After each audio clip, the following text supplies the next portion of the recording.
And today about an untitled painting by Mark Rothko. Are there any specific shapes that were used in this painting? Well, that's a good question that you ask. He uses 3 distinct colors, which are red, blue, and clashes of white. And I think that when they come together, they show shadows and almost face-like reputations, I want to say. Not really the whole outline, but just faint essences of the people or what he wants to show. Why did he use these particular colors, and how do they work? He had a saying, a quote that I'm going to quote later, that each color that he represents in all of his paintings represent tragedy, doom, and ecstasy, and I think that's what those colors portray. The white being ecstasy, red being doom, and blue being tragedy. I think that's how he wants to portray it and how he's done all his paintings that way. Do you think if there were more colors and details in the painting that the viewers would have different emotions? I feel that with the colors that he uses, he's kind of choosing the emotions he wants the viewers to portray, and it's a happy medium the way he uses it. If he had any more colors, I feel the emotions would be too scattered and people wouldn't know how to feel about the painting. They'd feel there's just too many colors and they'd be looking at a blank page as well. What do you think about the brushstrokes within the painting, and how do they add to the significance of it? The brushstrokes at times are frantic. They want to go in different directions. It's not really in the texture, but the way that you look at it. At other times, they're calm and they're smooth and articulated.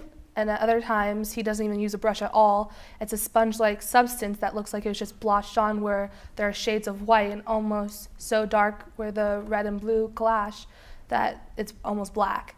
I think that he wanted it that way, and he wanted to show his emotions through the brushstrokes. What do you think that he was experiencing as he made this painting?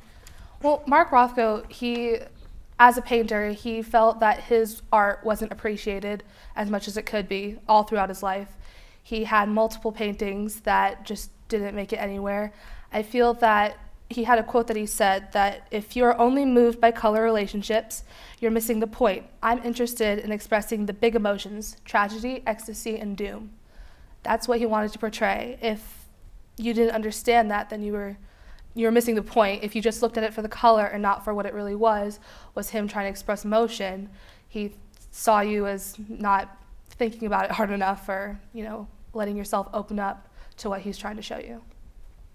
Did you find yourself experiencing any emotion as you were looking at this painting? I felt little emotion. I felt moved by the photo, but I feel if I went to his gallery and I saw his wall-to-wall paintings that he has, I think it's in Houston, Texas, I feel I'd be more moved. Even just seeing the picture online as a plain picture, it moved me, and that was pretty big. I feel if I went to that gallery, I don't think I'd be able to hold back tears. I think I'd cry just because it's me and the colors, nothing else. It leaves me to my own thoughts. What would you say to the people who thought that his paintings are boring or thoughtless? I feel the people that think those things are that way about the painting, they're not really looking as well as they could at the painting. They're almost to a point that they're thoughtless. They're almost being ignorant, I want to say. They're not letting themselves open up. They should be looking not just at the colors, but what they represent, the emotions that they're almost supposed to feel, that Mark Rothko makes them feel. If they want to feel doom with the red, or tragedy with the blue, or with the white, you get ecstasy. Those are kind of the directions he's leading you into. I feel anyone who understands that, they would feel those emotions and they would be brought to tears. All right, well, thank you so much, Cheyenne, for your insight on this painting today. Thank you, I had a pleasure.